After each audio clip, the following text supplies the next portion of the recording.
ఈ ఇన్ఫ్లేషన్ చూడు ఎలా పెరిగిపోతుందో. నెల గడిస్తే చాలు అనే మైండ్ సెట్కి వచ్చేసారా జనాలు. అవును డాడీ మనం హెల్త్ ఇన్సూరెన్స్ తీసుకున్నాం కదా, అది ఎంత కవరేజ్కి తీసుకున్నాము? 50 lakhs ప్లాన్. 50 lakhs? ఎందుకంత ఎక్కువకి తీసుకున్నాము? నాన్న, మెడికల్ ఇన్ఫ్లేషన్ రేటు ఎంత పెరిగిందో తెలుసా? 7 to 8%?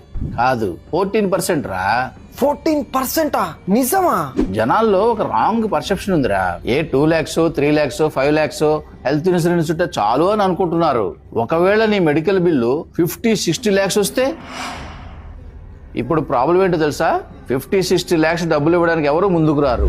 అదే 3-4-5 lakhs అనుకో, క్రెడిట్ కార్డులు వాడో ఫ్రెండ్స్ రిలేటివ్స్ అడిగి అరేంజ్ చేసుకోవచ్చు. Health insurance real purpose highest medical bill ని కవర్ చేయడం. ఏదో తీసుకున్నామంటే తీసుకున్నామని కాదు. కానీ ప్రీమియం చాలా ఎక్కువ ఉంటదేమో కదా? ఇలాగే జనాలందరూ ఆలోచిస్తున్నారు. నువ్వు కరెక్ట్ ప్లేస్ నుంచి ఇన్సూరెన్స్ తీసుకుంటే premium per month 400 to 500 rupees నుంచి స్టార్ట్ అవుతుంది. ఆ కవరేజ్ lakhs crores లో ఉంటుంది. ఇప్పుడు 18% GST కూడా తీసేశారు. నువ్వు కట్టే ప్రీమియం కి 10 lakhs కవరేజ్ ప్లేస్ లో 20 lakhs కవరేజ్ వస్తుంది. మరి సెటిల్మెంట్ క్లెయిమ్ పరిస్థితి ఏంటి? అది టైంకి అయిపోతుందా? డెడికేటెడ్ రిలేషన్షిప్ మేనేజర్ ఉంటారు. క్లెయిమ్ ప్రాసెస్ మొత్తం 30 minutes లో అయిపోతుంది. కొన్ని హెల్త్ ఇన్సూరెన్స్ ప్లాన్స్ లో అయితే డయాబెటీస్, థైరాయిడ్, బీపీ, ఆస్తమా ఇలాంటివి కూడా Day 1 నుంచే కవర్ అవుతాయి. నైస్. ఇప్పుడు ఈ హెల్త్ ఇన్సూరెన్స్ తీసుకోవడానికి ప్రాసెస్ ఏంటి? నేను కూడా హెల్త్ ఇన్సూరెన్స్ తీసుకోవాలనుకుంటున్నా. చాలా సింపుల్.